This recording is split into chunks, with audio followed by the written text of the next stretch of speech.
أعوذ بالله من الشيطان الرجيم بسم الله الرحمن الرحيم الحمد لله رب العالمين والصلاة والسلام على أشرف الخلائق أجمعين سيدنا وسيد الأولين والآخرين حبيبنا وحبيب إله العالمين إمام المرسلين وخاتم النبيين أبي القاسم المصطفى محمد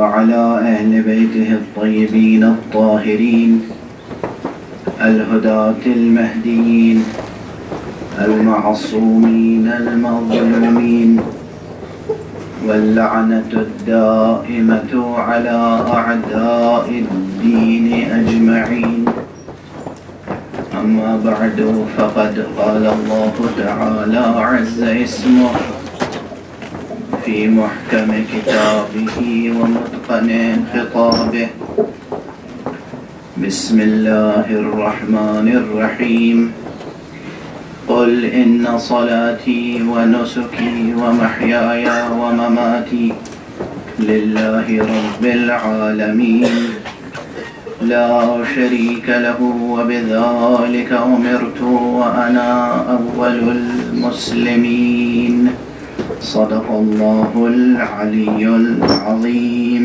اللهم صل على محمد ایک اور بلند تر صلوات اللهم صل على محمد وآل محمد اللهم صل على محمد وآل محمد عزیزان گرامی، برادران اسلامی اور مسلمانان حسینی،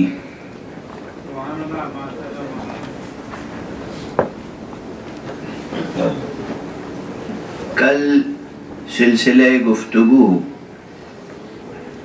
اس سوال تک پہنچا تھا کہ درس اسلام حسین ہی کے حوالے سے کیوں؟ یہ سوال بہت سے ذہنوں میں ہے۔ اولا تو ابھی بالکل آغاز تقریر ہے، لیکن میرا دل پھٹتا ہے، اور آپ کی بھی یہی کیفیت ہوگی جب آپ اس مسئلے کی طرف ملتفت ہوں گے، اگر آپ متوجہ ہوں گے تو آپ کے لیے یہ بات قابل برداشت نہیں ہوگی کہ اب بھی اس وقت 21ویں صدی میں ایسے لوگ ہیں جو خود کو مسلمان کہتے ہیں مگر نام گرامی حسین سننے کے لیے آمادہ نہیں ہے۔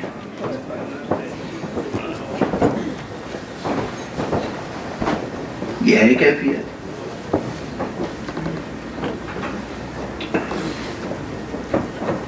اور میں ان افراد میں سے ایک ہوں جنہیں یہ صدمہ سہنا پڑا ہے۔ کئی مواقع ایسے آئے ہیں جہاں ایسے لوگ ملے کہ میں نے صرف نام حضرت سید الشہداء لیا اور ان کے چہرے فق ہو گئے، یا ان کی تیوریوں پہ بل آ گئے۔ میں خود تجربے سے گزرا ہوں۔ تو ایسی کیفیت میں اگر ہم یہ کہیں کہ اسلام حسین کے حوالے سے سیکھیں تو یہ تو بہت بڑی بات ہو گئی۔ یہ تو ان کے لیے کسی اعتبار سے قابل برداشت نہیں ہوگا۔ لیکن یہ یاد رکھیے کہ اگر ذرا بھی انسان ذمہ داری کے ساتھ غور کرے، فکر کرے، تأمل کرے، تدبر کرے، اگر انسان اپنے دل میں خوف خدا پیدا کر لے تو اسے حب حسین نصیب ہو جائے گی۔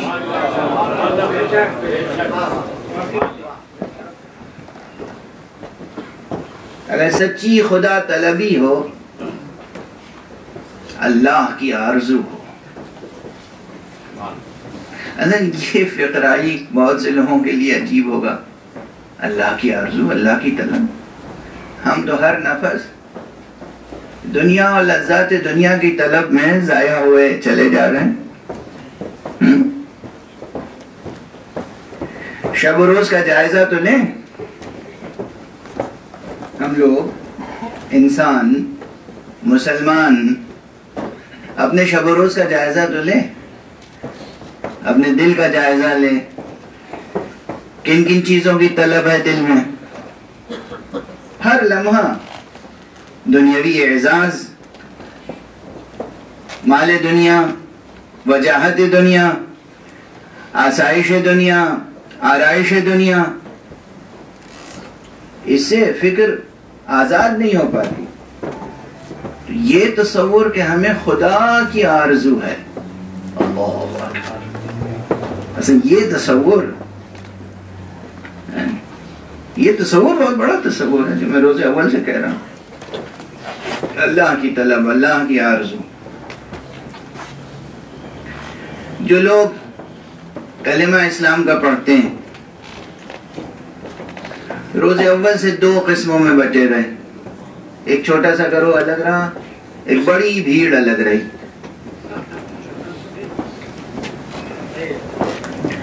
یہ چھوٹا سا گروہ، اس میں عشق الہی، عرفان الہی، ذوق عبادت، اسوہ رسول پر چلنے کی للک، سیرت مصطفیٰ میں انہماک، یہ کیفیت اس کی تھی۔ ایک پیغمبر کے ایک اشارے پر جان نثار کر دینا، جان نثار کر دینا۔ تاریخ ہے، اب کیا کریں، تاریخ ہے، اور ایسی تاریخ ہے جسے قرآن نے بھی ثبت کیا ہے۔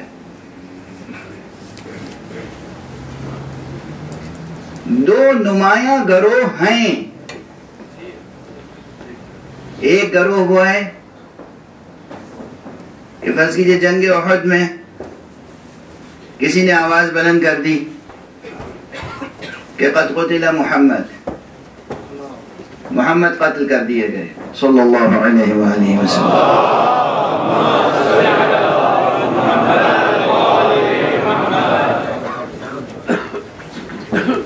تو چند افراد تھے، چند جو میدان میں ڈٹے رہے، اور باقی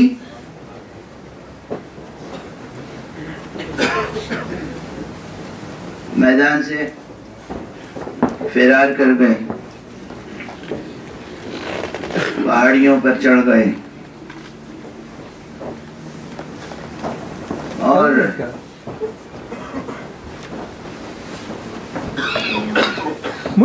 جو لوگ میدان میں ڈٹے رہے اور جمے رہے وہ بہت ہی چند نام ہیں، جن میں سے ایک نام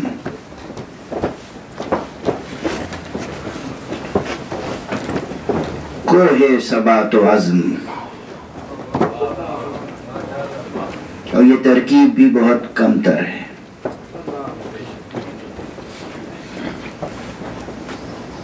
آسمان علم و آگہی، اور یہ ترکیب بھی بہت کم تر ہے۔ عرش عشق و معرفت، اور یہ ترکیب بھی بہت کم تر ہے۔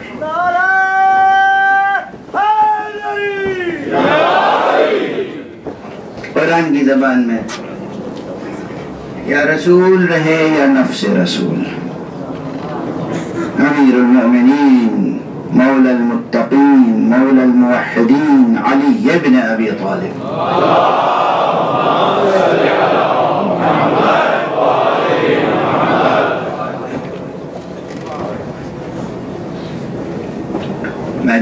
میں رہے، حضور کا دفاع کرتے رہے. تاریخ ہے، اس تاریخ کو کون جھٹلا سکتا ہے؟ کون جھٹلا سکتا ہے اس تاریخ کو؟ حضور نے بعد میں پوچھا یا علی، جب سب چلے گئے تھے تو تم کیوں نہیں گئے آخر؟ کیا جواب دیا ہے کہ یا رسول اللہ، کیا میں ایمان لانے کے بعد پھر کفر اختیار کر لیتا؟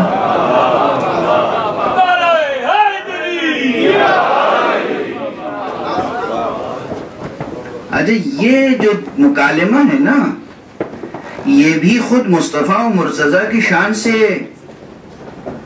مناسبت نہیں رکھتا ہے. یہ مکالمہ اس لیے ہے تاکہ تاریخ میں یہ مکالمہ مندرج ہو جائے اور دوسروں کا ایمان و کفر اس مکالمے کی روشنی میں طے کیا جائے.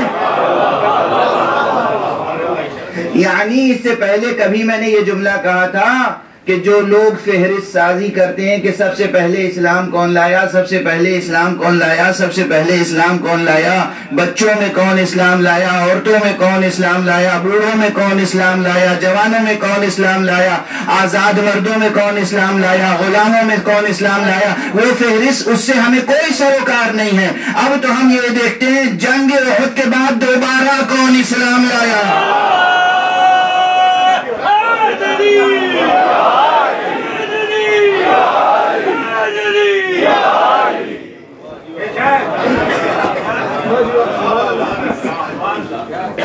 تو معیار مقرر ہو گیا. یہ معیار میں نے تھوڑی مقرر کیا ہے، یہ معیار میں نے نہیں مقرر کیا. تو بہرحال یہ ایک سوال ہے، ایک جواب. حضور نے سوال کیا ہے یا علی تم کیوں نہیں چلے؟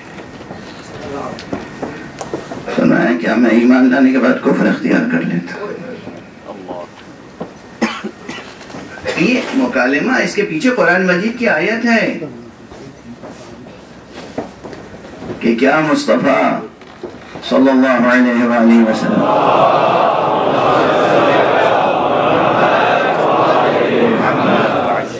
اگر اس دنیا سے گزر جائیں، اگر وہ وفات پا جائیں یا قتل ہو جائیں، تو کیا تم الٹے پاؤں کفر کی طرف چلے جاؤ گے؟ یہ سوال اصل میں سوال قرآنی ہے. یہ سوال اصل میں سوال قرآنی ہے. تو بہرحال یہ تو مثال میں عرض کر رہا تھا کہ ایک طرف چند نفوس ہیں جن کے یہاں عشق و عرفان کی سرشاری ہے، جو واقعاً بیعت حق کر چکے ہیں، جنہوں نے اسلام اختیار کیا ہے، سر تسلیم حق کیا ہے حضور الہی میں، سر تسلیم خم کیا ہے حضور الہی میں اور حضور حق سبحانہ و تعالی میں. اور دوسری طرف ایک بھیڑ ہے، یہ بھیڑ مال غنیمت کے لیے، یہ بھیڑ مال غنیمت کے لیے، یہ اس انتظار میں رہتی ہے کہ جنگ فتح ہو اور ہم مال پہ ٹوٹ پڑیں. اسی جنگ احد کو اس ثبوت کے طور پہ بھی پیش کیا جا سکتا ہے. خدا کی قسم کوئی جنگ ایسی نہیں ہے جو پیغمبر اسلام ہار گئے ہوں. جنگ احد بھی پیغمبر کی جیتی ہوئی جنگ مسلمانوں نے نافرمانی کر کے ہاری ہے. پیغمبر کی جیتی ہوئی جنگ. اور کیوں ہاری؟ کیسے ہارے تھے؟ مال غنیمت،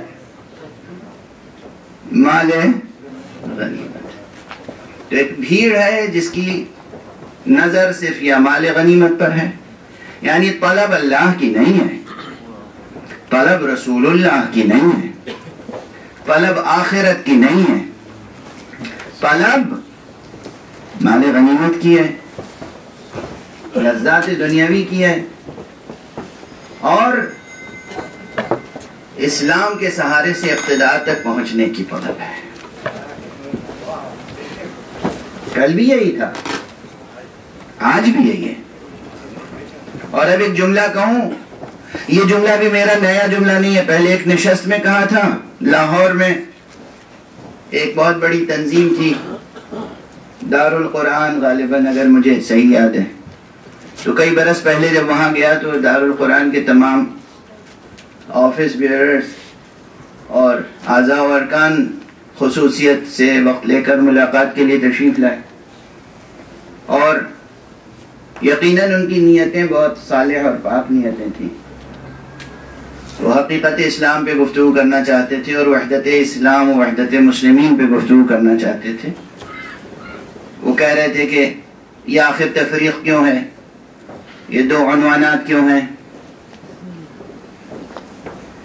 تو کافی دیر تک گفتگو ہوئی، وہ گفتگو اب بھی ریکارڈڈ ہے، موجود ہے.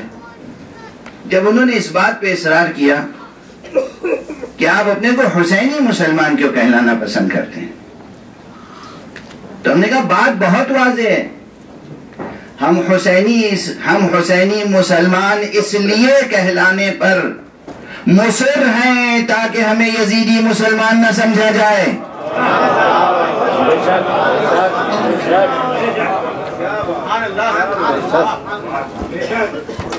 بہت واضح بات ہے.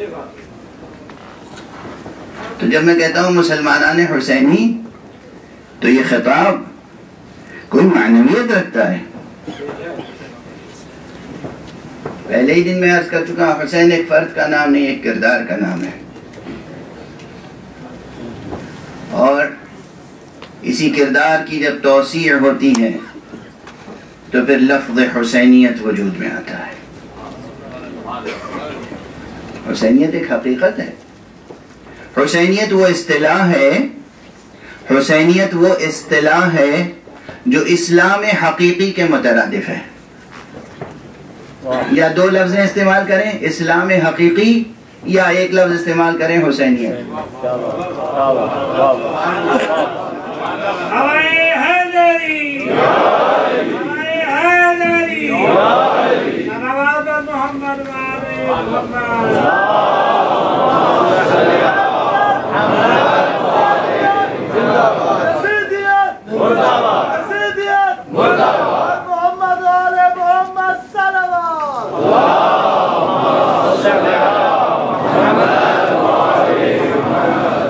یا آپ دو لفظ استعمال کریں، اسلام حقیقی، اور یا ایک لفظ استعمال کریں، کہہ دیں حسینیت.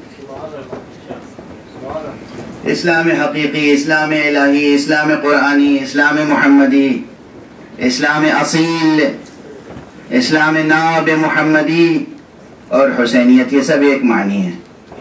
اور اس کے مقابلے میں جو بھی چاہے کہہ لیں، اسلام سیاسی، اسلام دنیاوی، اسلام داعشی، ہے یا نہیں ہے؟ اب آپ سمجھ گئے. میرا خیال ہے کہ اتنی گفتگو، اتنے اشارے کافی ہیں یہ بات سمجھنے کے لیے کہ ہمیں اسلام کو ڈر سے، اسلام ذکر حسین سے کیوں حاصل کرنا ہے، تاکہ داعشی اسلام ہمارے ہاتھ نہ لگ جائے. دنیا تک داعشی اسلام کا پیغام نہ پہنچے، دنیا تک اسلام حقیقی کا پیغام پہنچنا چاہیے. اسلام حقیقی، اسلام الہی، اسلام قرآنی دین رحمت ہے، دین محبت ہے، دین انسانیت ہے، دین فطرت ہے، دین فطرت ہے. ایسا نہیں ہے کہ صرف اسلام اتفاقاً اس کا نام اسلام رکھ دیا گیا، جو یہ کلمہ مشتق ہے سلم سے، اور اس کے اندر صلح اور امن اور سلامتی کے معنی پائے جاتے ہیں. نہیں، اتفاقاً یہ نام نہیں پڑا ہے. قرآن گواہ ہے، ان الدین عند اللہ الاسلام. حق سبحانہ و تعالیٰ کے نزدیک اگر کوئی دین ہے تو وہ بس اسلام ہے. اصل دین آتا ہی ہے امن قائم کرنے کے لیے. اور وہ بھی معمولی امن نہیں، امن کا بھی تصور محدود تصور نہ رہے آپ کے ذہن میں. امن کا تصور بھی ایک محدود تصور نہ رہے کہ ہمارے بیوی بچے اور ہم امن سے، چین سے، عافیت سے گھر میں بیٹھے ہیں، کوئی ضرر کوئی نقصان نہیں پہنچ رہا ہے تو ہم امن سے ہیں. بس یہ امن محدود امن نہیں.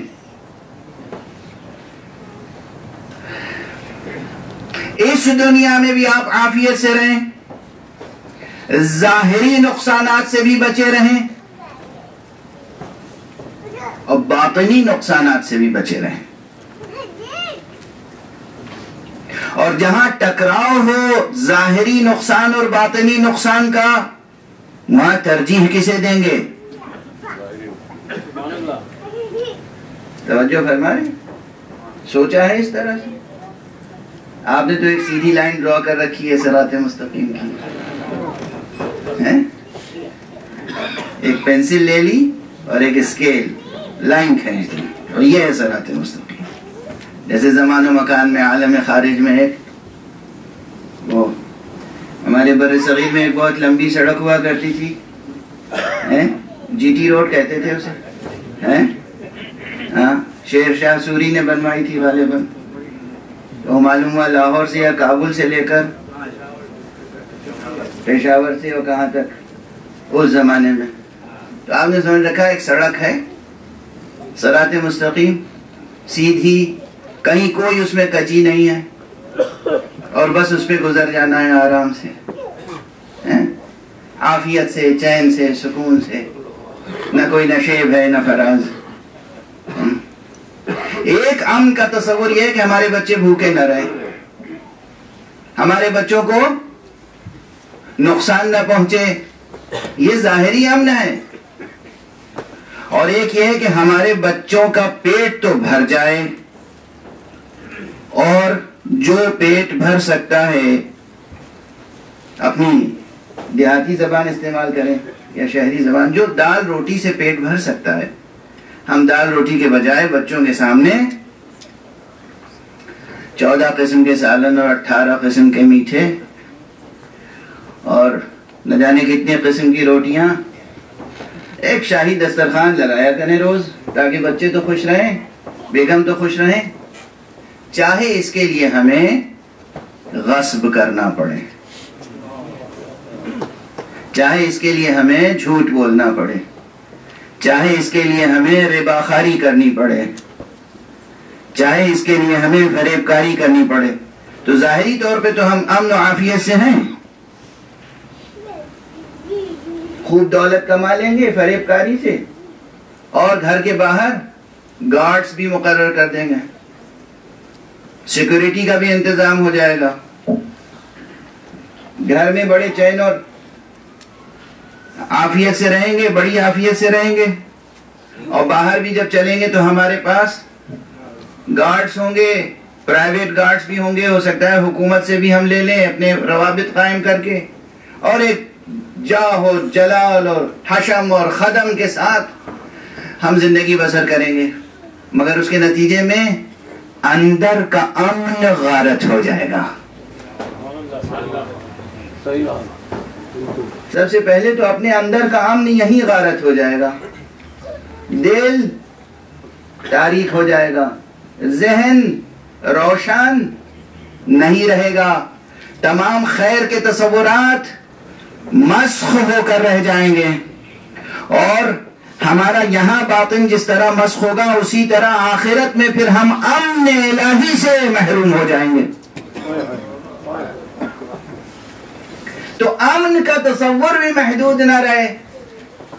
اسلام اس امن کی طرف بلاتا ہے کہ ظاہر بھی مأمون رہے، باطن بھی مأمون رہے، محفوظ رہے. اب آپ سمجھے وہ حدیث قدسی، وہ عظیم الشان حدیث جسے حدیث سلسلۃ الذہب کہتے ہیں، حضرت امام علی ابن موسیٰ الرضا علیہ السلام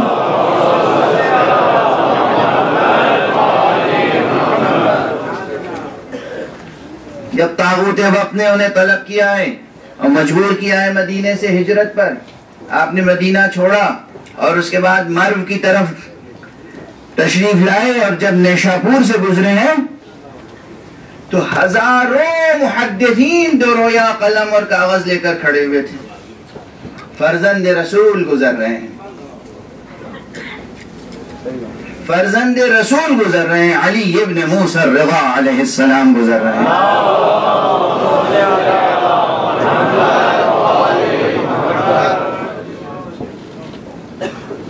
اور سب کی ایک ہی آواز ہے، فرزند رسول آپ اپنی زبان گرامی سے کوئی حدیث رسول سنا دیں.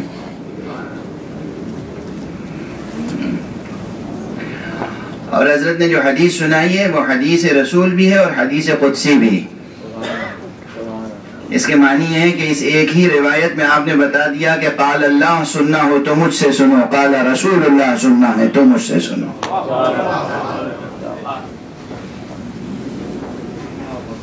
اور وہ حدیث مشہور ہے، اتنی بار میں خود پڑھ چکا ہوں، دوسرے پڑھ چکے ہیں. جگہ جگہ اس کے کتبے لگے ہوتے ہیں، توغرے لگے ہوتے ہیں. آپ کے گھروں میں اس کے توغرے ہوں گے. کیا عظیم شان حدیث ہے، کلمۃ لا الہ الا اللہ حصنی. امام نے فرمایا اس طرح سے کہ مجھ سے نقل کیا میرے والد بزرگوار امام موسیٰ بن جعفر نے، اور ان سے نقل کیا ان کے والد بزرگوار جعفر ابن محمد نے، اور ان سے نقل کیا ان کے بعد والد بزرگوار محمد ابن علی نے، اور ان سے نقل کیا ان کے والد بزرگوار علی ابن حسین نے، اور ان سے نقل کیا ان کے والد بزرگوار حسین ابن علی نے، اور حسین ابن علی نے نقل کیا اپنے والد بزرگوار علی ابن ابی طالب سے. انہوں نے نقل کیا پیغمبر اکرم محمد مصطفیٰ صلی اللہ علیہ وآلہ.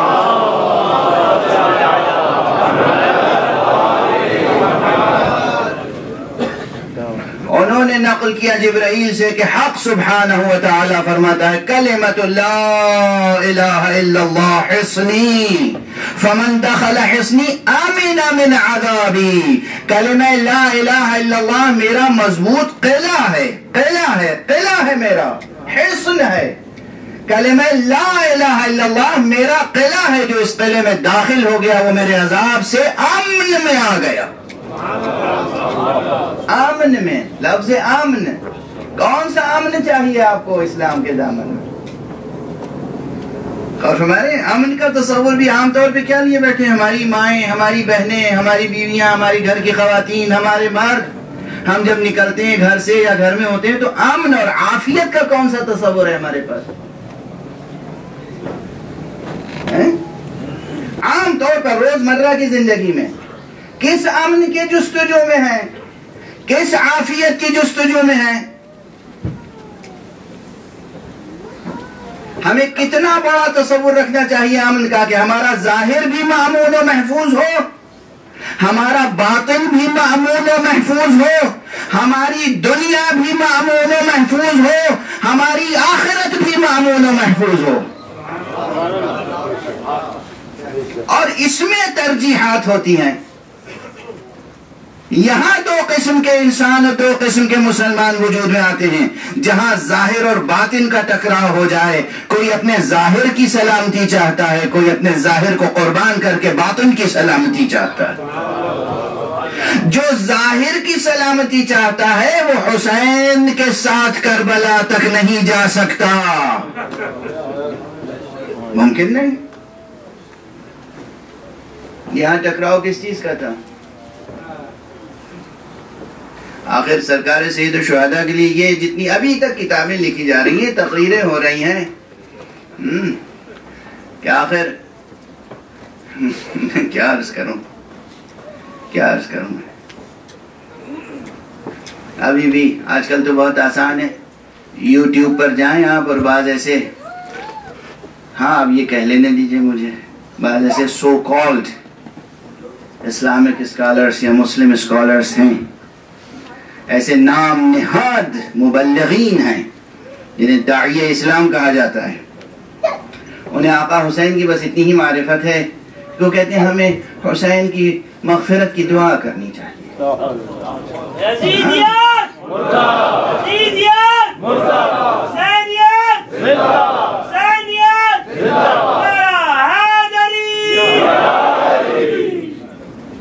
یہ جملے استعمال ہوتے ہیں.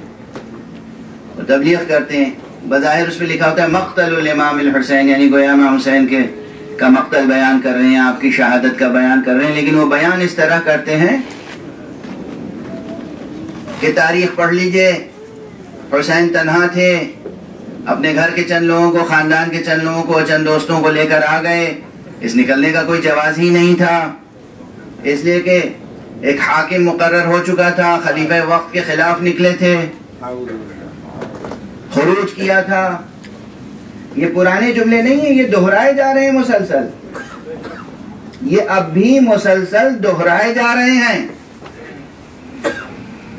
اور ابن عباس آئے اور عبداللہ ابن عمر آئے اور فلاں آئے اور فلاں آئے اور فلاں آئے، اور سب نے کہا کہ حسین کہاں جا رہے ہیں، اور جا رہے ہیں تو تنہا جائیں، بیوی بچوں کو لے کے کیوں جا رہے ہیں، اور حسین نے کسی کی بات نہیں مانی اور گئے، اور یقیناً بڑی مظلومیت کے ساتھ قتل ہو گئے، اللہ ان کی مغفرت فرمائے۔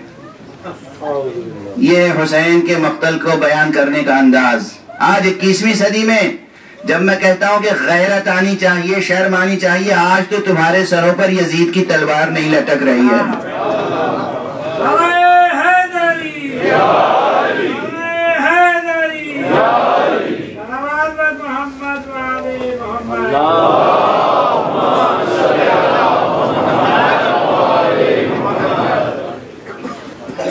یہ جملہ میں اس سے پہلے بھی کہہ چکا ہوں، اور دونوں الفاظ میں نے کہے ہیں کہ آج اس 21ویں صدی میں نہ کسی کے سر پہ علی کی تلوار لٹک رہی ہے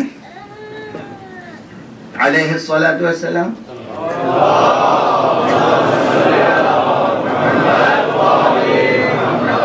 اور نہ کسی کے سر پر بنو امیہ کی تلوار لٹک رہی ہے۔ کم سے کم آزادی ضمیر کا ثبوت تو دیں۔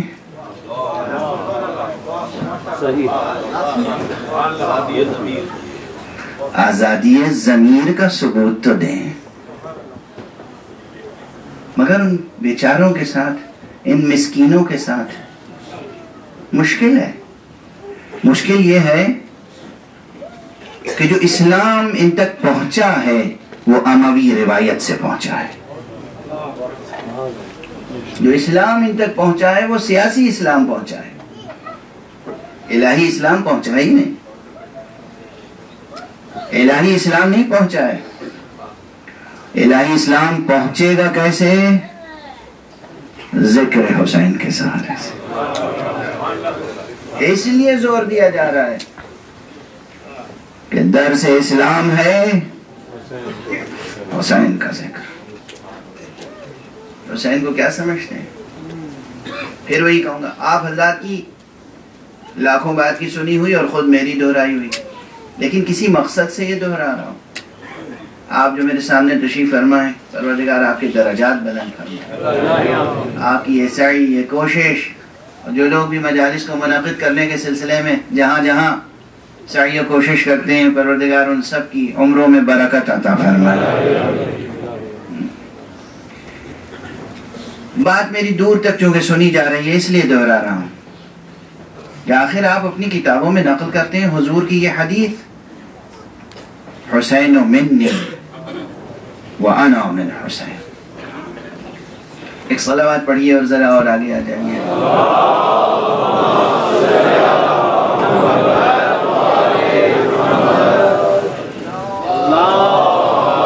بلند آواز سے صلوات پڑھیے اور آگے آ جائیے۔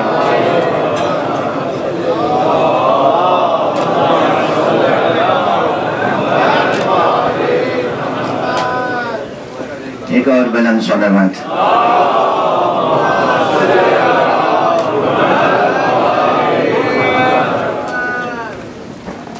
ایک اور بلند صلوات پڑھیں۔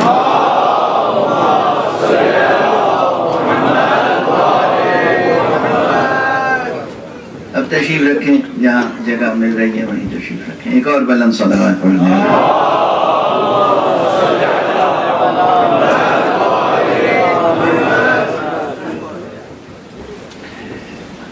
تو یہ مسئلہ بہت اہم ہے، اسلام شناسی کا مسئلہ۔ دیکھیے، جتنی تاریخیں لکھی گئی ہیں اسلام مسلمانوں کی، وہ سب درباروں اور سرکاروں کے متوسلین نے لکھی ہے زیادہ تر۔ یا بنو امیہ نے تاریخیں لکھوائیں یا بنو عباس نے تاریخیں لکھوائیں، اور جس نے تاریخ لکھوائی اس نے اپنے نقطہ نظر سے لکھوائی، اس نے اپنے نقطہ نظر سے لکھوائی۔ اس لیے واقعاً تاریخ اسلام، تاریخ قرآن، تاریخ مصطفیٰ اور تاریخ اہل بیت مصطفیٰ ہم تک پوری کی پوری پہنچی نہیں ہے۔ نہ جانے کتنے معجزات، کتنے کمالات، کتنے فضائل، کتنے واقعات، کتنی تفصیلات، کتنے برکات ہم تک نہیں پہنچے تاریخ کی خیانت سے۔ اسی لیے پھر دہرا رہا ہوں اپنا جملہ کہ یہ تاریخ سلسلہ روز و شب کی طرح جتنی روشن ہے اتنی ہی تاریک بھی ہے۔ جتنا ذکر محمد و آل محمد ہم تک پہنچ رہا ہے بس اتنی روشنی ہے، باقی سب تاریکی ہی تاریکی ہے، سب تاریکی ہی تاریکی۔ تصورات مبہم ہو گئے۔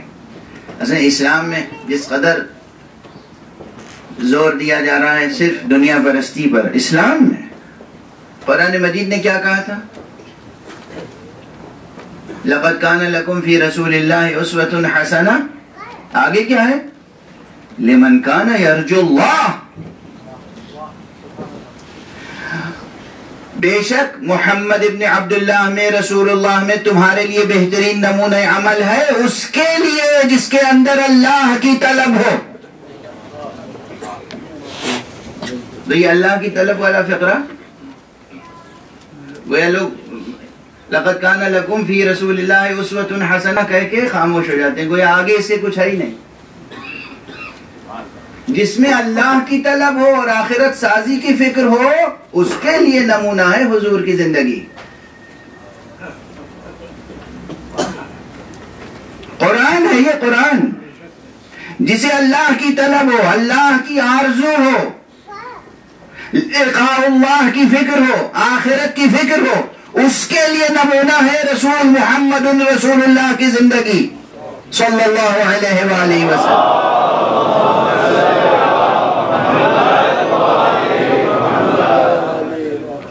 مگر ہمارے یہاں بیشتر وہ چاہے مفسرین ہوں، چاہے فقہا ہوں، چاہے متکلمین ہوں، چاہے خطبہ ہوں، اور چاہے عام مسلمان دانشور ہوں، وہ اسلام کی تفسیر اس طرح کرتے ہیں اور رسول صلی اللہ علیہ وآلہ وسلم کی سیرت اس طرح لکھتے ہیں، اس طرح بیان کرتے ہیں، اس طرح اس کی تشریح و تعبیر پیش کرتے ہیں جیسے کہ سب کچھ بس اسی دنیا کی حکومت قائم کرنے کے لیے تھا اور ہے،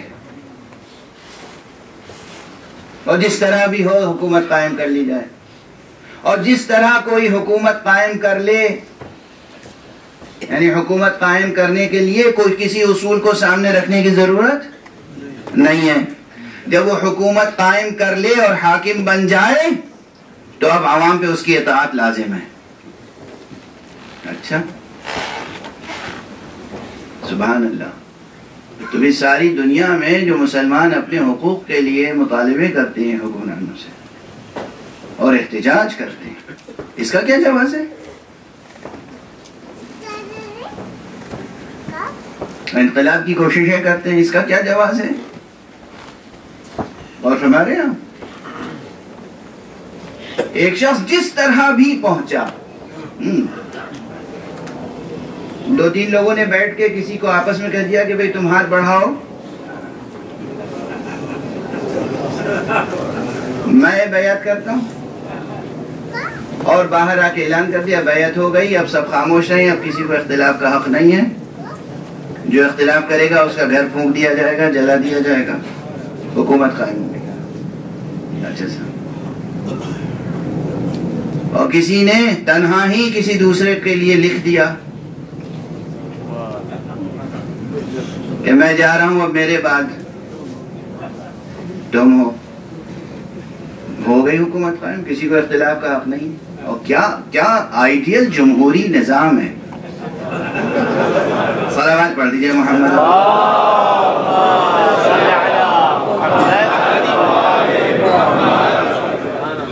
اسے کہتے ہیں اسلامی جمہوری نظام، اسلامی مثالی نظام. کیا؟ آئیڈیل مثالی نظام، عادلانہ نظام. اس نظام میں جان کی قدر کتنی ہے؟ جان کی قدر یہ ہے کہ جو اختلاف کرے اس کی گردن اڑا دو، چاہے کوئی بھی ہو. یہ کوئی میں اپنی طرف سے نہیں عرض کر رہا ہوں. مثلا کوئی ایک حکمران دنیا سے جاتے وقت کہتا ہے کہ میں اپنے بعد 5 آدمیوں کی کمیٹی بنا رہا ہوں، 6 آدمیوں کی. یہ طے کرے گی کہ کون حاکم ہوگا. کیسی اچھی جمہوریت ہے. یہ 6 آدمی طے کریں گے جنہیں میں معین کر رہا ہوں. عوام کے منتخب نہیں ہیں لوگ، یہ عوام نے منتخب نہیں کیا ہے، مسلمانوں نے منتخب نہیں کیا ہے، مسلمانوں کی نمائندگی نہیں ہے. میں نے اپنی پسند سے 6 آدمی منتخب کیے. کہا یہ 6 آدمی آپس میں طے کر لیں گے. جیسے ہم 2 تھے آپس میں طے کر لیا، اب یہ 6 آپس میں طے کر لیں گے. ابھی یہ 6 آپس میں طے کر لیں گے. اور ان میں اگر اختلاف ہے تو 3 ایک طرف ہو گئے اور 3 ایک طرف ہو گئے، تو ایک شخص کو نام ہم لکھ دیتے ہیں کہ یہ جس طرف ہوگا وہ حق پر ہوں گے، اور باقی سب کے لیے مان گئے تو مان گئے، ورنہ گردن اڑا دیجیے. کیا اچھی جمہوریت ہے. آئیڈیل جمہوریت، عادلانہ جمہوریت. عادلانہ جمہوریت آج کل اس کو کہتے ہیں جمہوریت. اگر 5 ایک طرف ہوئے، ایک نے اختلاف کیا تو اسے قتل کر دیا جائے. اگر 4 ایک طرف ہوئے، 2 نے اختلاف کیا تو اسے قتل. یعنی قتل کے علاوہ کوئی زبان نہیں آتی.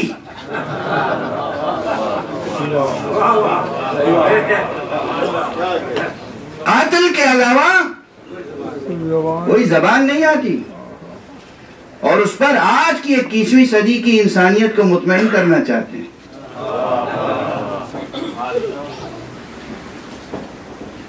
اسلام دوسروں کے گلوں کو کاٹنے کا نام نہیں ہے، خدا کی راہ میں اپنے گلے کٹانے کا نام ہے. یہ وہ درس ہے جو حسین کے ذکر میں ملتا ہے.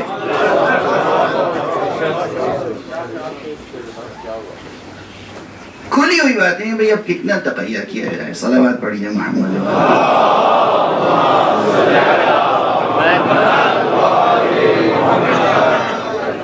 دیکھیے میں ایک بات کہوں، تقیہ وہاں واجب قرار دیا گیا ہے جہاں اپنی جان بچانی ہو، جہاں اسلام بچانا ہو.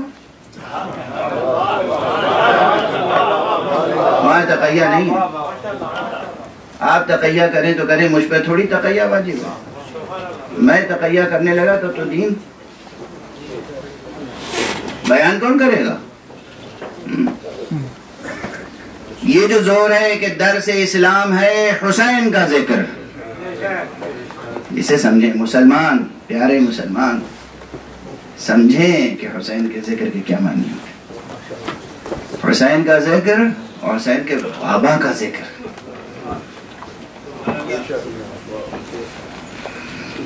آپ سے بھی ہمیں شکایت ہے، آپ جب بھی حسین کے بابا کا ذکر کرتے ہیں تو تلوار چلانے والے ایک شجاع کا ذکر کرتے ہیں. علی نے تلوار کم چلائی ہے، تلوار روکی زیادہ ہے. تلوار چلائی کم ہے مولا نے، روکی زیادہ ہے. علی کے مزاج میں شجاعت تھی، بہت تھی. علی پیکر شجاعت تھے، مگر انہوں نے اپنی شجاعت کا اظہار صبر کے انداز میں کیا ہے.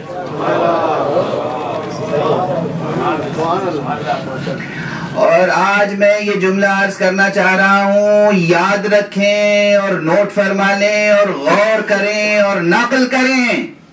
آپ سمجھتے ہیں کہ دنیا کی تاریخ کا شجاع ترین انسان علی اور صابر ترین انسان حسین ہے.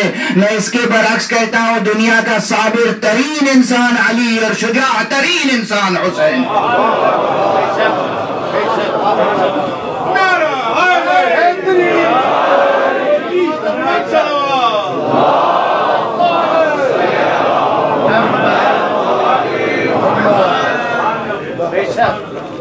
دنیا کا صابر ترین انسان ہے علی اور شجاع ترین انسان ہے حسین. حسین وہ شجاع ہے جو ظاہری طور پر آج اس دنیا میں نہیں ہے، پھر بھی اس کا نام سن کر ہی بڑے بڑے حکمرانوں کے دل و جگر کانپنے لگتے ہیں. تمام جتنے طاغوت وقت ہیں اس وقت، جتنے ملوکیت اور طاغوتیت کے تخت پر مسند نشی ہیں، تخت نشی ہیں، ان تمام حکومتوں میں اگر پابندی ہے کسی ذکر پر تو ذکر حسین ہے. کیا خوف ہے تمہیں ذکر حسین سے؟ یہ اپنی چھاتی پیٹنے والوں سے تمہیں کیا خوف ہے؟ حسینیت زندہ باد، حسینیت زندہ باد، حسینیت زندہ باد، نعرہ حیدری. اب سمجھے آپ، حسین الشجاع کا نام ہے کہ جس کا نام سن کر حکمرانوں کے دل و جگر کانپنے لگتے ہیں. وہ مشہور مرثیہ ہے مرزا دبیر علیہ رحمہ کا، جناب حضرت عباس علیہ السلام کی شان میں ہے کہ شیر کی آمد ہے کہ رنگ کانپ رہا ہے. لیکن یہ سرکار حضرت ابو الفضل عباس کی شان میں تو ہے ہی ہے، لیکن خود نام گرامی حسین وہ ہے. نام حسین. آج اس دنیا میں نہ حسین ہے، نہ عباس ہیں، نہ علی اکبر ہیں، نہ حر، نہ زہیر، دنیا میں کوئی نہیں ہے. اور مجھے نہیں معلوم کہ کوئی اس امت میں اس کرۂ ارض پر کوئی ایسا ہے جو حر کے برابر بھی ثابت ہو سکے.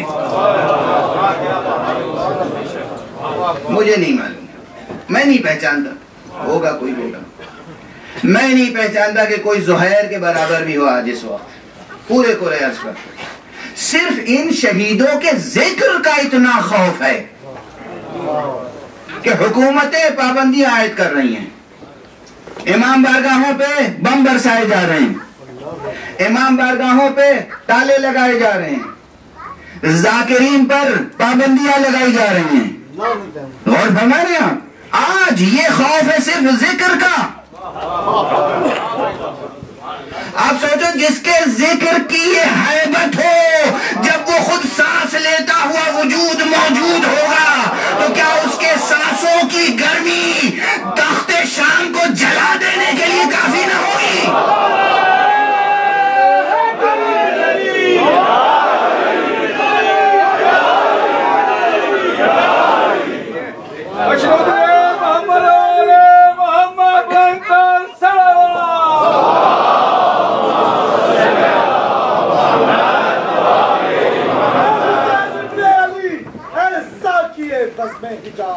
اے حسین ابن علی، اے ساقی بزم حجاز، اے جہان آدمیت کے نگار دل نواز، یوں پڑھی ہے تو نے تیروں کے مسلح پر نماز. آج بھی تیرا سبق اہل جہاں کو یاد ہے، تو بھی زندہ باد، تیرا کب بھی زندہ باد.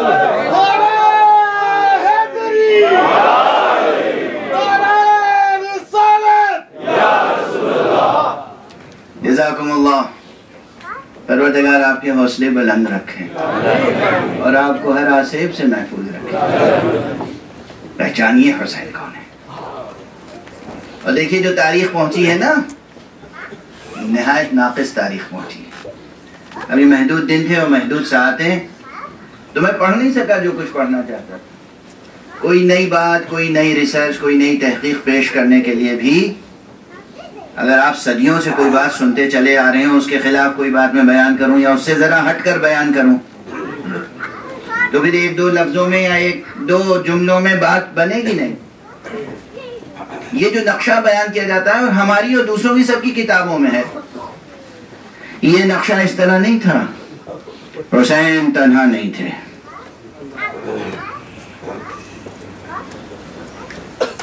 حسین کے ساتھ صرف 72 ہوں یہ بھی نہیں ہے. حسین کا لشکر بہت بڑا لشکر تھا، بہت بڑا لشکر تھا. زیادہ تر لوگ جب تاریخ سرکار سید الشہداء اور تاریخ کربلا لکھتے ہیں تو قبری پہ اعتماد کرتے ہیں.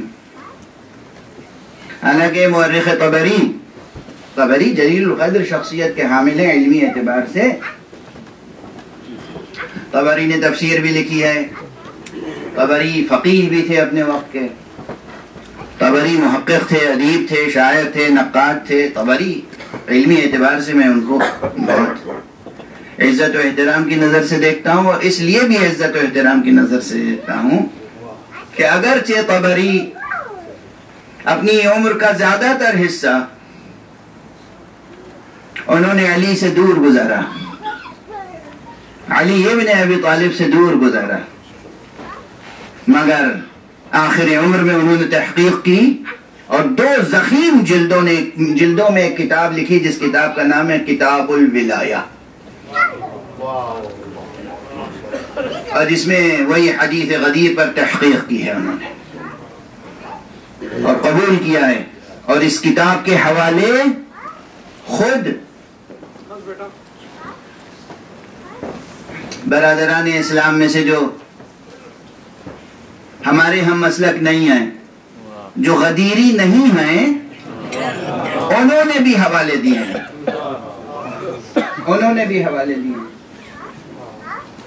تو اس لیے بھی میرے دل میں مورخ طبری کی یعنی خود طبری کی بہت اہمیت ہے.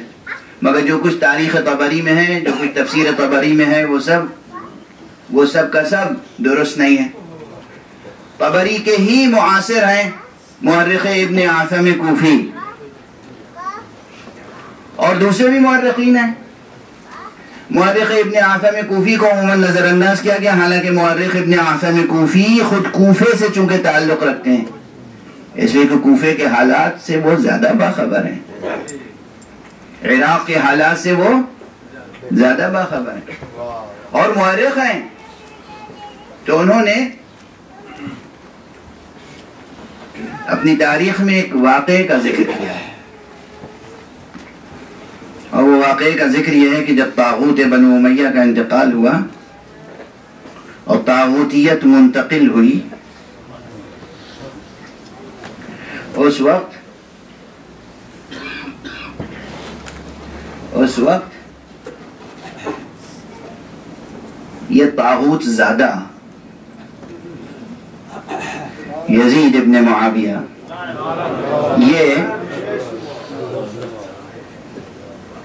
یہ دمشق میں موجود نہیں تھا. دمشق سے دور، کافی دور، دوسرے شہر میں اپنے معمول کے مشاغل میں مشغول تھا. اسے خط پہنچا کہ بھئی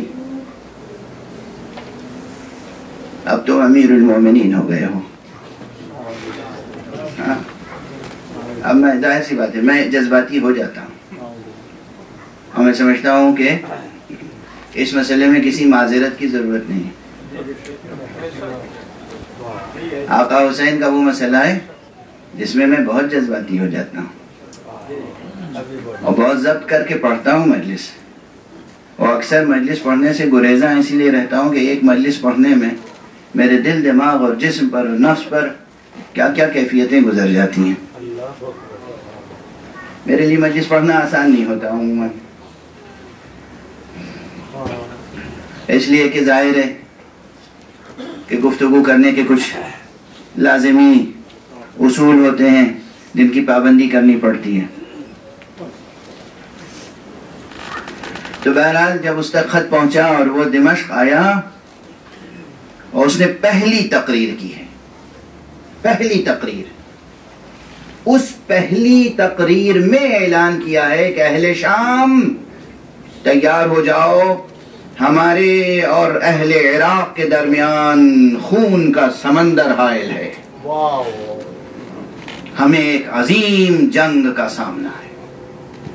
توجہ فرمائیے، یہ کیا خطاب ہے؟ پہلا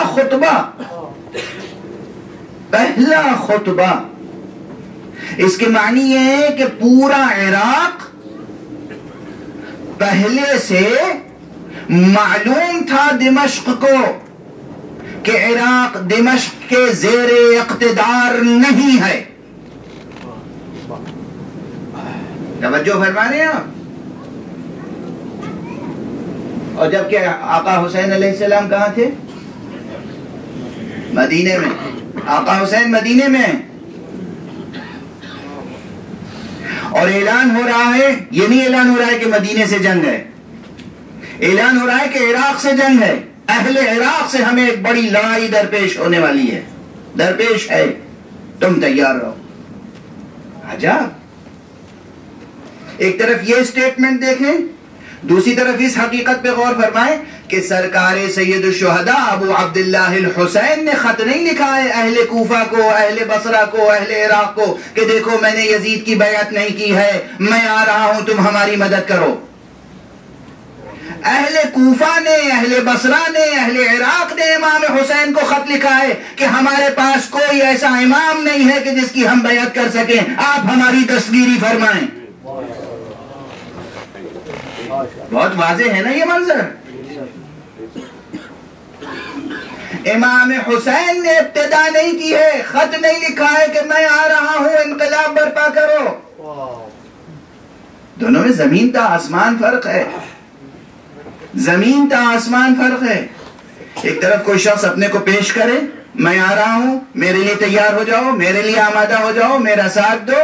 ایک طرف یہ کہ عوام کہہ رہے ہیں آپ آئیے ہم آپ کے ساتھ ہیں. اور جب ایک بڑی تعداد میں عوام کسی سے بھی مطالبہ کریں کہ ہمارے پاس کوئی رہبر، کوئی ہادی، کوئی قائد، کوئی رہنما، کوئی امام نہیں ہے جو ہماری دستگیری کرے، اور آپ پر لازم ہے کہ ہماری دستگیری کریں، اس وقت ایک ذمہ دار قائد کی کیا ذمہ داری ہے؟ معذرت کر لیں، نہیں صاحب ہم تو نہیں آ سکتے، آپ اسی کی بیعت کر لیں، یعنی انڈورس کر دیں حسین.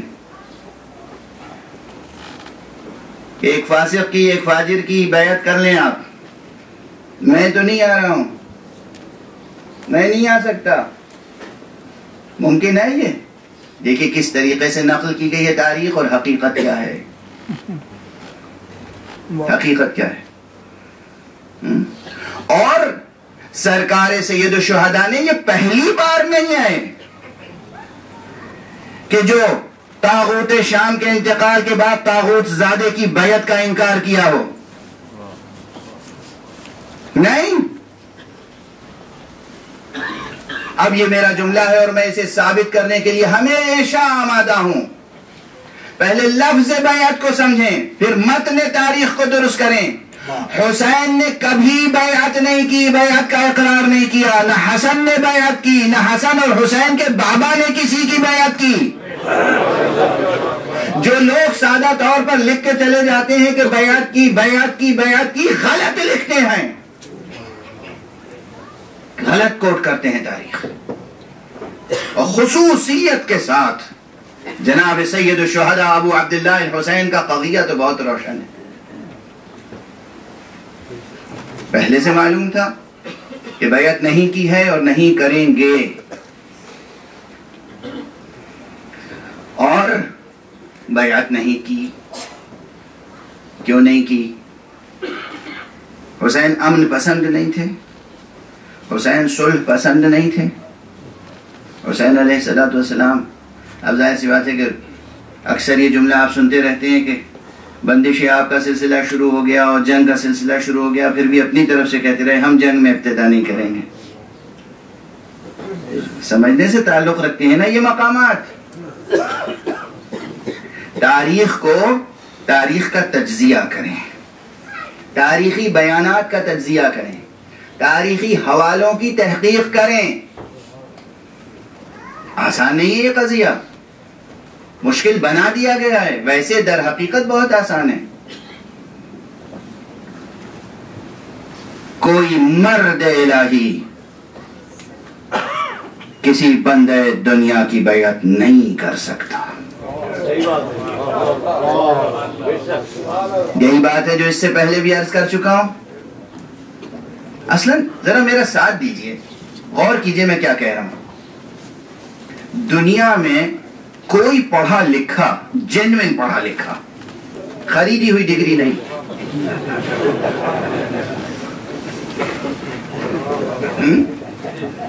کوئی جینوین پڑھا لکھا آدمی، کوئی جینیس کسی جاہل کے آگے سر جھکانے کو تیار ہوگا؟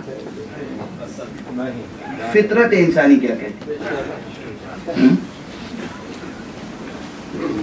کوئی با کردار انسان کسی بد کردار کے سامنے سر جھکانے کو تیار ہوگا؟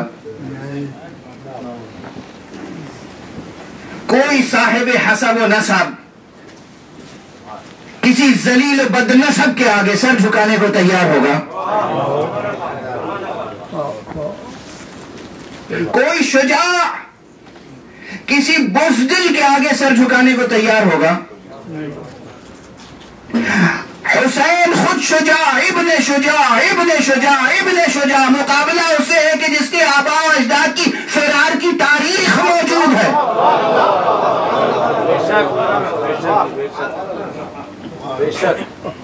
کوئی سخی اور جواد کسی بخیل کے سامنے سر جھکانے کو تیار ہوگا؟ عام فطرت انسانی، آپ اپنے اپنے گریبان میں جھانک کے دیکھیں۔ ممکن نہیں ہے کہ کوئی عالم کسی جاہل کے آگے سر جھکانے کے لیے آمادہ ہو جائے، ممکن نہیں ہے کہ کوئی عادل کسی ظالم اور فاسق کے آگے سر جھکانے کے لیے آمادہ ہو جائے۔ اور اسی طرح آپ گنتے چلے جائیں محاسن اخلاق و کمالات انسانی، اور جہاں کمالات انسانی کسی شخص میں مجسم ہو، ممکن کیسے ہے کہ وہ کسی پست انسان کے آگے بیعت کے لیے جھک جائے؟ نعرہ حیدری، نعرہ رسالت، ممکن کیسے ہے؟ ممکن نہیں ہے، یہ قضیہ فطری اعتبار سے ممکن نہیں ہے، نہ فطری اعتبار سے ممکن ہے، نہ عرفی اعتبار سے ممکن ہے، نہ سماجی اعتبار سے ممکن ہے، نہ سیاسی اعتبار سے ممکن ہے۔ اگر سیاست حقیقی سیاست ہو، اگر سیاست پاکیزہ سیاست ہو، اگر سیاست واقعی سیاست ہو، اور اگر آپ نے عیاری کا نام سیاست رکھا ہے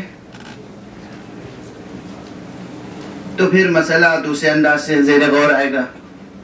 لیکن وہاں بھی اس وقت بھی روئے زمین پر اب میں مثالیں نہیں دینا چاہتا، وقت تمام ہو چکا ہے اور مثالیں بہت نازک ہو جائیں گی، کیونکہ ابھی تازہ مثالیں ہیں کہ فرض کیجئے کہ کسی ملک میں کسی شخص کے لیے اعلان ہوا کہ فلاں صاحب وزیر اعظم ہوں گے، تو اسی ملک کے اور انہی کے ہم مذہب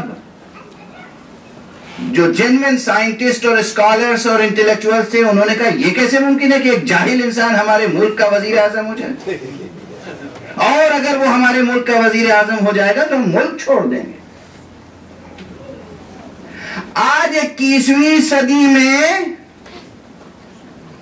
عام انسان اگر علم رکھتا ہے، ہنر رکھتا ہے، ویژن رکھتا ہے، تو کسی جاہل کو اپنی حکومت کا، اپنے ملک کا سربراہ نہیں دیکھنا چاہتا، وہ حسین ابن علی جس کی پرورش ہوئی ہو لعاب دہن مصطفیٰ سے، یہ مسلمان، اس مسلمان کی ذہانت کو کس کی نظر لگ گئی؟ اس کے عقل پہ کس نے سحر کر دیا؟ کیا ہوا مسلمانوں، کیا ہوا تمہارے ساتھ؟ غور تو کرو، غور تو کرو۔ سیاست اور سحر دونوں سین سے لکھے جاتے ہیں، یقیناً کسی نے سحر کر دیا۔ کس نے سحر کر دیا؟ غور کرو، رد سحر کی دعائیں پڑھو تاکہ حسین سمجھ میں آ جائے، تاکہ حقیقتیں سمجھ میں آ جائے۔ وہ مسلمان جو خدا کا کلمہ پڑھے وہ اتنا نادان ہو جائے کہ فاسق و فاجر کے آگے سر جھکائے، اور نہ صرف یہ کہ خود سر جھکانے کے لیے تیار ہو جائے، بلکہ وہ یہ بھی باور کرے کہ حسین سر جھکا سکتے ہیں، حسن سر جھکا سکتے ہیں، علی سر جھکا سکتے ہیں۔ بس ظاہر ہے کہ میں جس انداز سے گفتگو، جس رخ پر چل پڑی آج، اگر گفتگو کرتا رہوں، جب مجھے جلال آ جاتا ہے تو تھکن کا احساس وقتی طور پہ نہیں ہوتا ہے، بعد میں جو گزرتی ہے، لیکن مجھے احساس ہے کہ آپ جس ملک میں ہیں یہاں اس ملک میں بہرحال کل آپ کو پھر وہی جملہ کہوں گا کہ آپ کو دنیا تسخیر کرنی ہے، آپ کو دنیا کو مسخر کرنا ہے۔ دنیا آپ کی تسخیر نہ کرنے پائے، آپ دنیا کی تسخیر کریں تو آپ کو اپنے اپنے وقت سے اپنے دفتروں کو جانا ہے، بچوں کو اسکول جانا ہے۔ اس لیے میں زیادہ دیر تک گفتگو نہیں کر سکتا، گفتگو کا دامن سمیٹتا ہوں۔ حسین نے کبھی بیعت نہیں کی تھی، یہ پہلی بار نہیں تھا کہ حسین نے بیعت کا انکار کیا۔ اور انکار کیوں کیا تھا میں عرض کر چکا ہوں گزشتہ مجلسوں میں کہ یہ تو وہ خاندان ہے جو لفظ لا سے آشنا نہیں تھا۔ اگر کوئی کچھ مانگتا تو یہ دینے کے لیے نہیں کبھی نہیں کرتے۔ دنیا مانگ لے، کوئی خزانہ مانگ لے، تخت مانگ لے، تاج مانگ لے، پیسہ مانگ لے، زمین مانگ لے، باغ مانگ لے، مگر یہاں بیعت کے معنی کچھ اور ہے۔ جو اپنے نفس کا سودا خدا سے کر چکا ہو وہ کسی دوسرے سے بیعت کیسے کر سکتا ہے؟ اور یہ بات خود امیر المومنین کے لیے بھی ہے، قرآن مجید میں آیت ہے وَمَنْ يَشْرِي نَفْسَهُ ابْتِغَاءَ مَرْضَاتِ اللَّهِ، جس نے اللہ کی مرضیاں خریدی ہوں، اپنا نفس بیچا ہو اللہ کے۔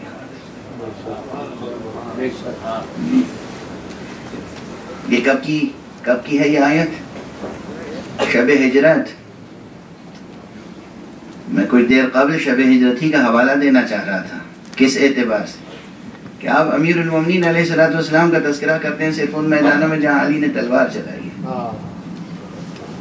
جہاں علی نے تلوار نہیں چلائی ہے وہاں کس قدر شجاعت سامنے آتی ہے۔ اچھا بس 2-3 جملے کہوں گا، یہ آپ سماعت فرما لیں اور اس کے بعد بس مسائل کی طرف۔ آپ سمجھتے ہیں بدر میں جو علی نے شجاعت دکھائی وہ زیادہ بڑی ہے؟ احد میں، خیبر میں، خندق میں سب سے زیادہ شجاعت کا اظہار تو شب ہجرت ہوا ہے۔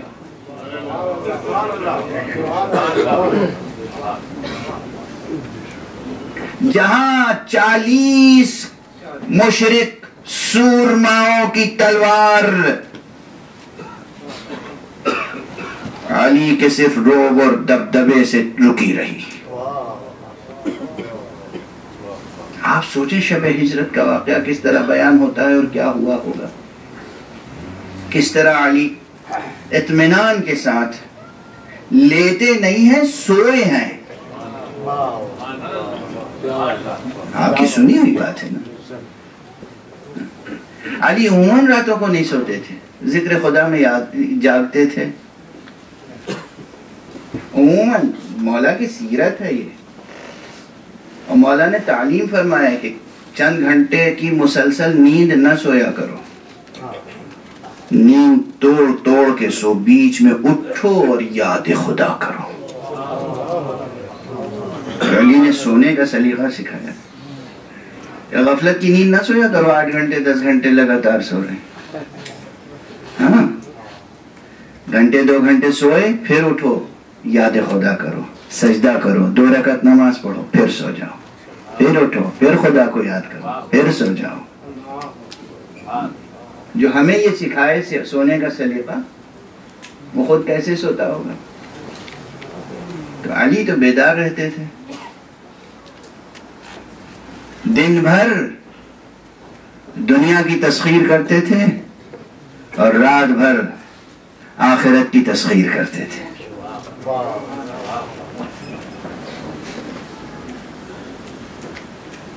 تو جو ہمیشہ جاگتا ہو وہ آسانی سے سو کیسے گیا؟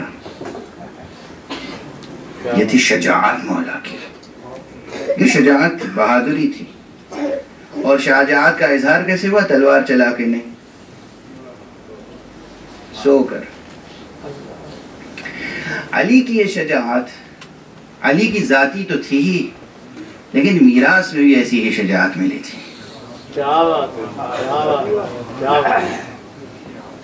اب تاریخ یعقوبی کا حوالہ دوں گا میں، تاریخ یعقوبی میں یہ ہے کہ ایک جنگ لڑی گئی ہے عرب میں جو حرب الفجار کہلاتی ہے.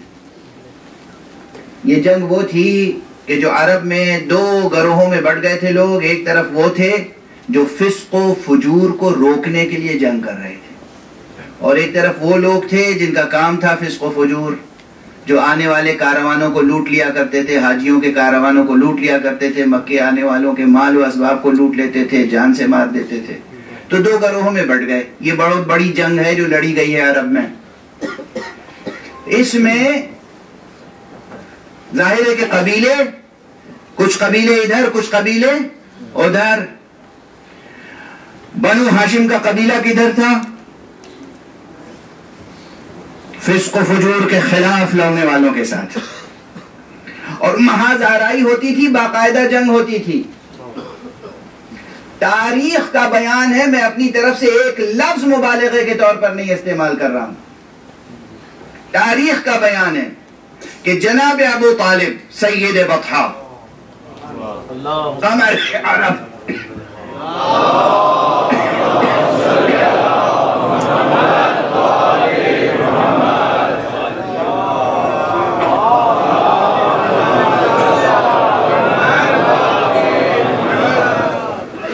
خود تلوار نہیں چلاتے تھے کبھی, اللہ اکبر, مگر وہ دبدبا تھا, وہ ہیبت تھی, وہ وجاہت تھی, وہ شجاعت تھی, وہ رعب تھا, وہ جلال تھا شخصیت میں, اور وہ تاثیر تھی. تاریخ کے الفاظ ہیں, تاریخ کے, کسی شاعر کا مصرع نہیں ہے. تاریخ کے الفاظ ہیں کہ جناب ابو طالب جب محاذ پر خود بنفس نفیس پہنچ جاتے تھے تو حرب الفجار کا نقشہ بدل جاتا تھا اور یہ لوگ فتح یاب ہو جاتے تھے. اور جب گھر پہ رہتے تھے تو جنگ کا پلہ کچھ ہلکا رہتا تھا, تو لوگ آ کے دست بستہ گزارش کرتے تھے, ابو طالب آپ میدان میں آ جایا کریں, صرف محاذ پر آ جایا کریں, آپ کی موجودگی سے ہمیں فتح حاصل ہو جاتی.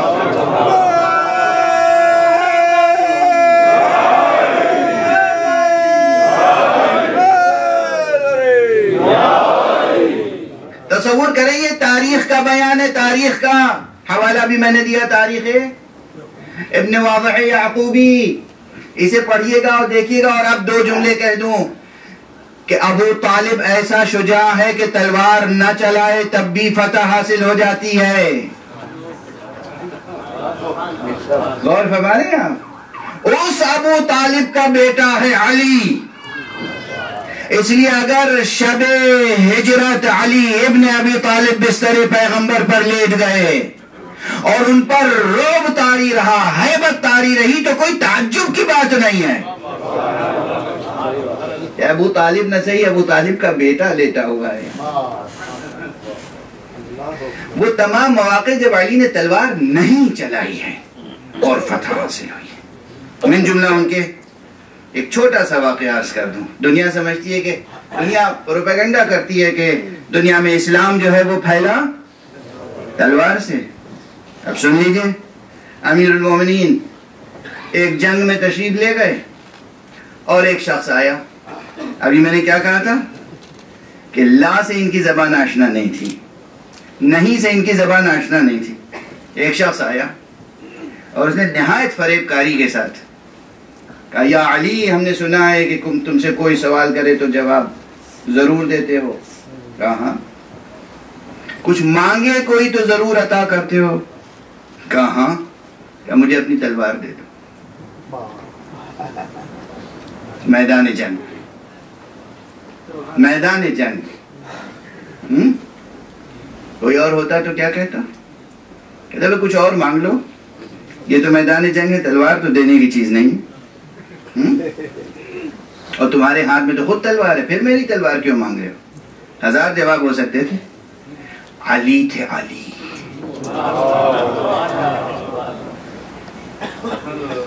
یہ بھی تاریخ رقم کی ہے. علی نے, اس نے کہا اپنی تلوار دے دو, آپ نے انتہائی بے نیازی کے ساتھ تلوار دے دی. اس نے علی کی تلوار لی اور اس کے بعد کہا کہ یا علی, اب تمہیں مجھ سے بچانے والا کون ہے؟ کہا جس نے اب تک تجھ کو مجھ سے بچایا.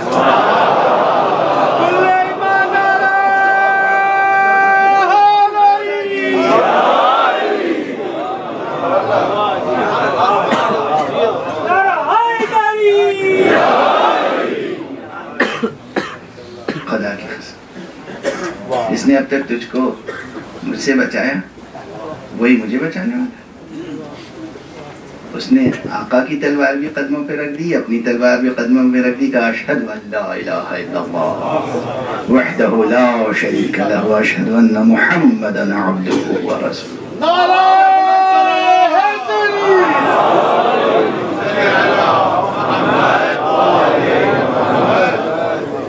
یہ ہے علی. تلوار چلائی یا نہیں چلائی؟ وہ مواقع یاد رکھیے جہاں جہاں علی نے تلوار نہیں چلائی ہے. اور جب تلوار چلاتے تھے تب بھی دوسروں کی تلوار چلانا اور علی کی تلوار چلانا اس میں کوئی موازنہ نہیں ہے. مشہور واقعہ ہے, مشہور واقعہ ہے. جنگ صفین میں مالک اشتر بھی تلوار چلاتے رہے اور امیر المومنین بھی تلوار چلاتے رہے. اور بعد میں مالک اشتر نے پوچھا مولا کتنے قتل کیے؟ مولا نے تعداد بتائی. مالک اشتر نے کہا میں نے بھی اتنے ہی قتل کیے. کہا مگر میرے قتل کرنے اور تمہارے قتل کرنے میں فرق ہے. تمہارے سامنے جو آتا تھا تم قتل کر دیتے تھے, میرے سامنے جو آتا تھا میں دیکھتا تھا. قیامت تک اس کی نسل میں کوئی مسلمان پیدا ہونے والا تو نہیں.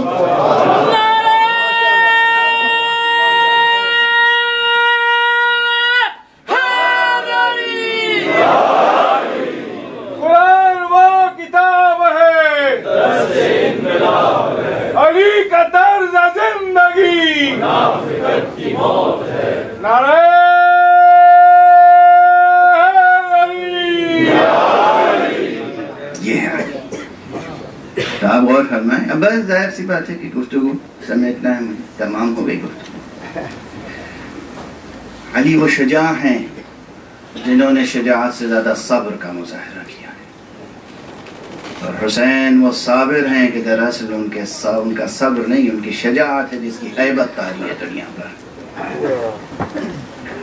اور حسین کے ساتھ ایک تو خود حسین کی شجاعت, اور پھر حسین کے ساتھ جو شخصیتیں تھیں.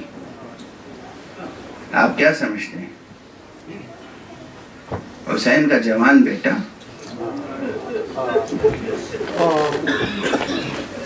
علی اکبر, دیکھیے اب یہ ہماری اور آپ کی مجبوری ہے. جیسے ہی ان ہستیوں کا نام آتا ہے بس ضبط نہیں ہو پاتا, آنکھوں سے آنسو رواں ہو جاتے ہیں, کلیجہ پھٹ جاتا ہے, سر و سینہ پیٹنے کا دل چاہتا ہے, بےتابی, اضطراب. مگر ان کے فضائل ہیں, ان کے کمالات ہیں. انتہائی ضخیم کتاب لکھی جاتی سکتی ہے صرف حضرت علی اکبر کے حالات میں. حضرت علی اکبر کے فضائل, مراتب, مقامات. مدینہ منورہ میں ہجرت سے پہلے, سفر کربلا سے پہلے علی اکبر مسجد نبوی میں بیٹھ کر درس کہا کرتے تھے. علی اکبر. اور شجاعت کا یہ عالم تھا کہ کربلا کے سفر میں جناب علی اکبر کا گھوڑا امام حسین کے گھوڑے کے ساتھ ساتھ تھا. باپ کے داہنے طرف بیٹے کا گھوڑا تھا. یہ منظر کچھ معنویت رکھتا ہے. آقا حسین کے ساتھ ساتھ داہنے آپ کے حضرت علی اکبر کا گھوڑا رہا کرتا.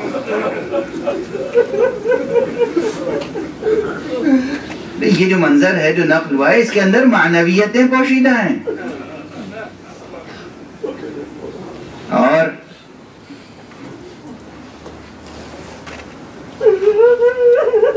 تبھی تو وہ روایت ہم تک پہنچی ہے کہ ایک مقام پر جب کربلا نزدیک ہو چکی تھی جناب سید الشہداء نے ایک مرتبہ کہا انا للہ و انا الیہ راجعون. جناب علی اکبر نے فوراً پوچھا بابا اس وقت کلمہ استرجاع زبان پر جاری کرنے کا کیا موقع تھا؟ آقا نے فرمایا کہ ابھی ایک حالت نومیہ طاری ہو گئی تھی جسے آپ اپنی عام زبان میں غنودگی کہہ سکتے ہیں، اور میں نے دیکھا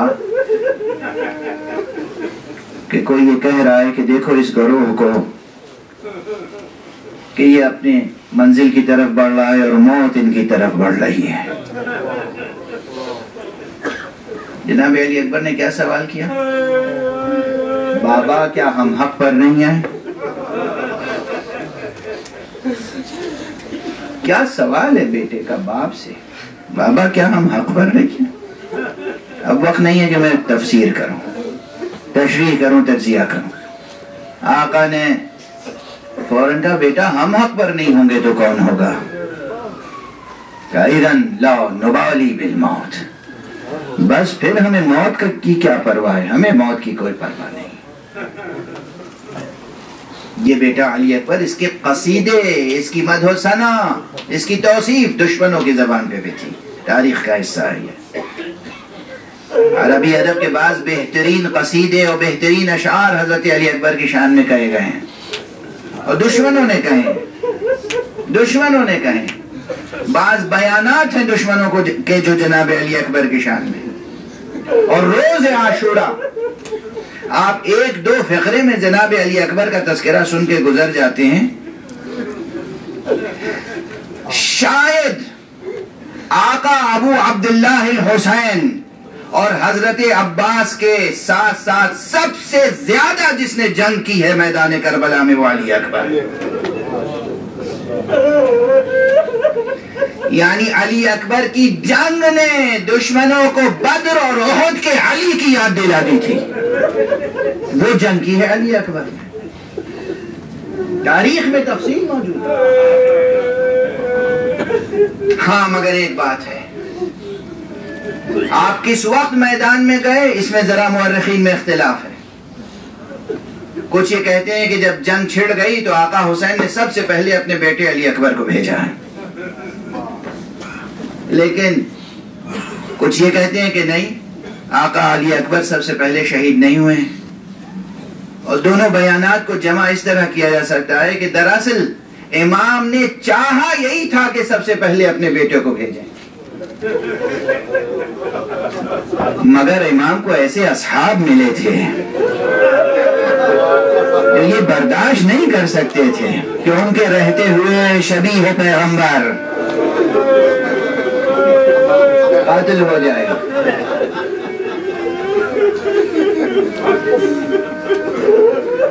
تو پھر اب جو ابھی میں مجلس پڑھنے سے قبل جو مطالعہ کر رہا تھا تو ایک بیان مورخ کا نظر سے گزرا جس سے یہ اندازہ ہوا کہ وہ منزل آ گئی تھی کربلا میں۔ یاد رکھنا عزیزوں، میں شاید یہ جملہ پہلے کبھی نہ سنا ہو آپ نے، وہ منزل آ گئی تھی کہ جب آقا حسین کو ایک طرف بیٹے کی محبت اور ایک طرف صرف بیٹے کی حیثیت سے نہیں، شبیہ پیغمبر کی حیثیت سے، تو جب کوئی باقی نہ رہا، عباس بھی باقی نہ رہے، تو حسین نے خود تہیا کر لیا میدان جانے کا، اور اس وقت علی اکبر آئے، بابا یہ نہیں ہو سکتا،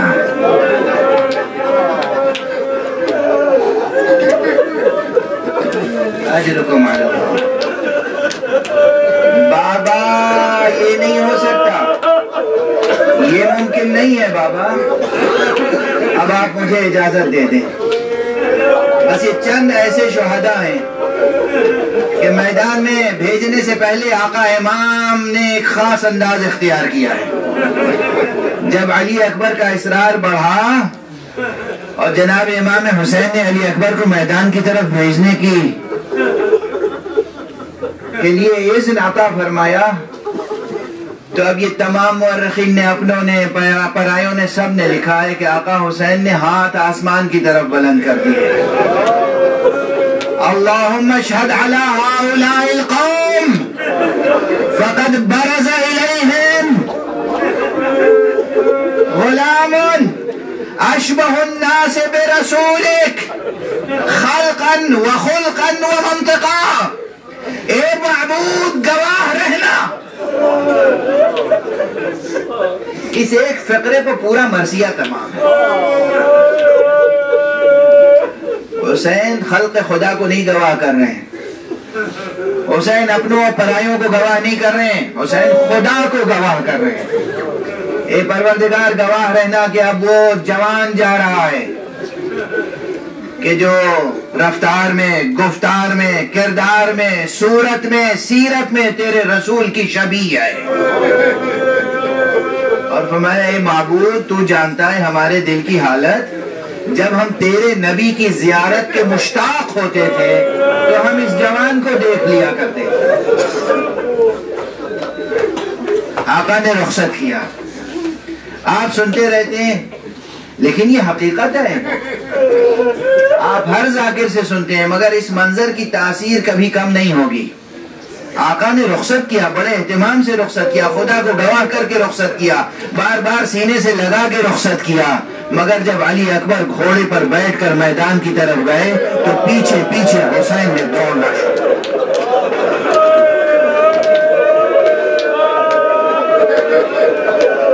یہ بے صبری بے تابی نہیں ہے،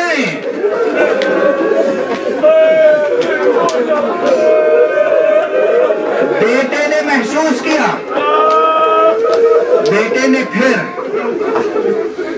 لجام فرس کو کھینچا، گھوڑے سے اترے، بابا کے قدموں پہ گر پڑے۔ بابا آپ نے یہ انداز تو کسی شہید کے لیے اختیار نہیں کیا، آپ نے مجھے رخصت کر دیا، اب میرے پیچھے پیچھے کس لیے تشریف لا رہے ہیں؟ اب یہاں پہ دو بیانات روایتی طور پہ بیان کرتے رہتے ہیں خطبہ۔ ایک بیان تو یہ ہے کہ آقا نے فرمایا بیٹا اگر تم بھی صاحب اولاد ہوتے تو تمہیں اندازہ ہوتا کہ جوان بیٹے کی جدائی کیسی شاخ گزرتی ہے، مگر میں سمجھتا ہوں کہ غالباً یہ بیان آقا کی طرف منسوب کر دیا گیا ہے۔ اصل بیان یہ ہے کہ آپ نے فرمایا بیٹا تم میری خاص قربانی ہو خدا کی راہ میں، اور عموماً یہ ہوتا ہے کہ جب کوئی قربانی پیش کرتا ہے تو قربانی آگے آگے ہوتی ہے، پیچھے پیچھے وہ خود ہوتا۔ اجرکم علی اللہ، آج جی بھر کے گریہ کیجئے، جی بھر کے ماتم کیجئے گا، دو شبیں رہ گئی ہیں عاشور میں باقی۔ علی اکبر گئے اور علی اکبر نے بے پناہ جنگ کی۔ اس روز جلال حیدری کا مذاکرہ کیا ہے علی اکبر، 3 دن کی بھوک اور پیاس، اور اس پر شمشیر زنی کرتے رہے۔ تاریخ ہے یہ، تاریخ مبالغہ نہیں ہے۔ بے پناہ جنگ کرنے کے بعد اور خود زخموں سے چور ہو کر واپس آئے ہیں، اور آقا حسین سے ایک بار یہ واحد شہید ہے جو جا کے واپس آیا ہے۔ لیکن اس واپس آنے سے پہلے ایک منظر اور ہے، اسے ذکر نہیں کیا میں نے، یہ بھی آپ سماعت فرمانے۔ آقا حسین نے علی اکبر کو رخصت کیا، دوبارہ رخصت کیا، اور اس کے بعد در خیمہ پہ آ کر اپنے فرس پر جلوہ فرما ہو گئے، گھوڑے پہ بیٹھے، اور بیویاں سب کی سب در خیمہ پر اکٹھا ہیں، اور بیویوں کی نظر حسین کے چہرے پر ہے، کہ معلوم ہے جوان بیٹا ہے، امام ہے، حجت خدا ہے، ولی برحق ہے، انسان کامل ہے، صابر ہے، شاکر ہے، مگر سینے میں باپ کا دل ہے نا۔ اگر بیٹے پر کوئی کڑا وقت آئے گا تو چہرہ بتا دے گا۔ زینب کھڑی ہوئی ہیں، لیلا کھڑی ہوئی ہیں، بیویاں در خیمہ پر ہیں، اور ایک مرتبہ یہی ہوا کہ آقا کے چہرے کا رنگ متغیر ہوا۔ جناب زینب نے پوچھا بھیا علی اکبر کی خیر تو ہے؟ کہا جا کے لیلا سے کہو کہ دعا کریں، اس لیے کہ ایک زبردست جنگجو کا مقابلہ ہے، جناب لیلا صحن خیمہ میں تشریف لائیں، سر کے بال کھول دیے، دعا کے لیے ہاتھ بلند کیے، پروردگار شبیہ مصطفیٰ کی خیر، اجرکم علی اللہ، اجرکم علی اللہ۔ ماں کی دعا قبول ہوئی، علی اکبر فتح یاب ہوئے، اور اس کے بعد پلٹ کے بابا کے پاس آئے۔ جب آئے ہیں تو میں یہ کہتا ہوں کہ اختیار نہیں، بس بے اختیار ایک جملہ نکل گیا، بے اختیار، اور وہ جملہ یہ تھا کہ بابا پیاس مجھے مارے جاتی ہے، العطش قد قتلنی۔ آقا نے کیا کہا؟ آقا نے فرمایا بیٹا، اب یہ بالکل بے اختیار رد عمل ہے، بے اختیار اظہار، بے اختیار رد عمل۔ کہا بیٹا اپنی زبان ذرا میرے منہ میں دے دو۔ علی اکبر نے اپنی زبان بابا کے منہ میں دی اور فوراً کھینچ لی۔ بابا آپ کی زبان میں میری زبان سے زیادہ کانٹے پڑے ہوئے ہیں۔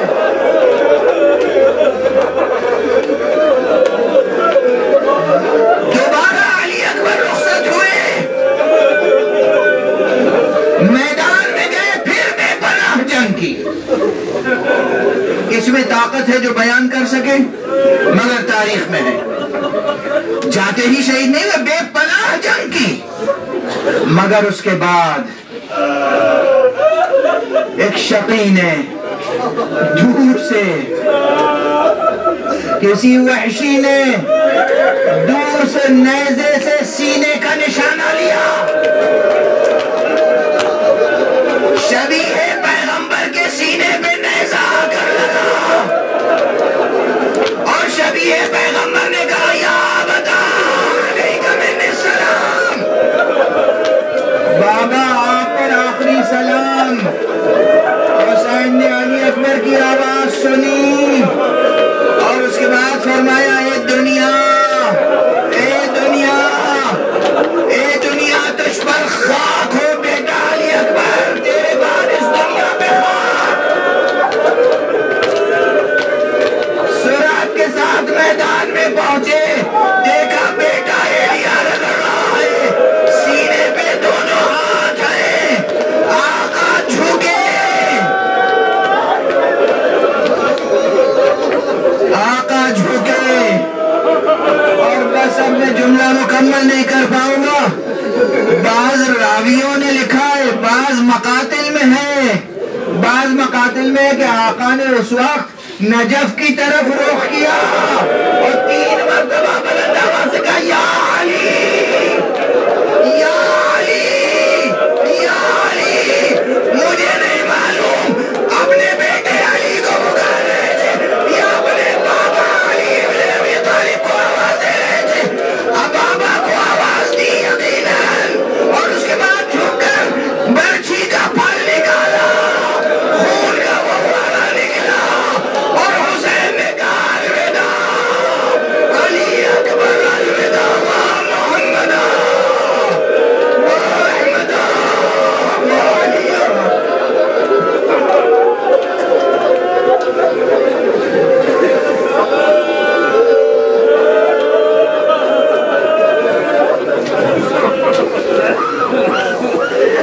ماتم حسین۔